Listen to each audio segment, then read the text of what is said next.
It was hard not to be struck how within the hour of her death, Queen Elizabeth II was praised by commentators and politicians on both the left and right for representing so many traditional values. In times of hardship, she was both strong and comforting. In times of joy, she was gracious and dignified. She was a rock, the living embodiment of the virtues that lie at the core of the nation she so proudly led. God bless the Queen! What is most notable is that this instant outpouring of praise for the Queen's traditional virtues, guided by her Christianity, come amid a contemporary culture that elevates daily a value system of self-regard, self-promotion, and anything-goes behavior that is the polar opposite of Queen Elizabeth's. I want to tell you, Gorsuch, I want to tell you, Kavanaugh, you have released the whirlwind, and you will pay the price. The Queen's own family reflected this trend. First, Diana in the 1980s rode the rising celebrity wave, and ultimately it drowned her. Then Prince Harry married Meghan Markle, known primarily as an influencer. You'll often hear people say, well, you're helping women find their voices. And I fundamentally disagree with that because women don't need to find a voice. They have a voice, they need to feel empowered to use it, and people need to be encouraged to listen.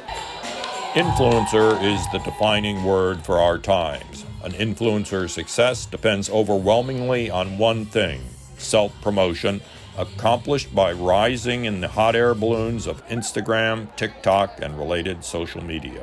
I kind of do everything. I'm, I guess, like a social influencer. I model, I consult, I write. So I do a lot of stuff. The goal is a marriage of marketing and fame. I mean, this is the era of the multi-hyphenates. So it's strange when you meet people that only do one thing nowadays. Because the influencers do it, millions of others, often young women, make preoccupation with themselves the one habit that directs their lives. I don't feel like we're influencing. I feel like we're inspiring. Yeah. We're not like making people do things. We're just like helping inspire them.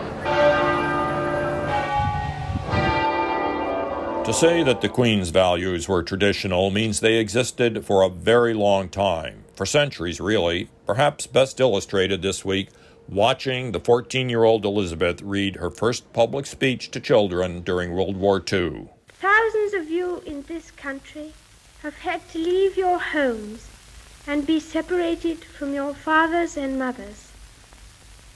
My sister Margaret Rose and I feel so much for you, as we know from experience what it means to be away from those we love most of all. Today, personal virtue has been demoted by social virtue. Under this new ethos, a well-ordered life is measured by one's commitment to notions such as social justice, equity, inclusion, and, undeniably, the most dominant modern virtue, saving the planet. We won't go back! We won't go back! So long as one's life is centered around some larger social good, the conduct of one's personal life is, well, irrelevant. Consider progressive prosecutors. Good intentions notwithstanding, a difficulty with the theory of decriminalization is that it diminishes almost to nothing responsibility for one's bad acts. The knock-on effect? Increasing crime. When you have mass amounts of people put back on the streets that have traditionally been held in jail, you're seeing some of that permeate here as well. I mean, that's just a fact. The Queen's habits were a source of personal stability. Modern values are a source of instability. The habits associated with Her Majesty, who's also the defender of the faith, are not about mere goodness, but about creating a structure of life inside of which one can perform successfully as a person, hopefully for the good.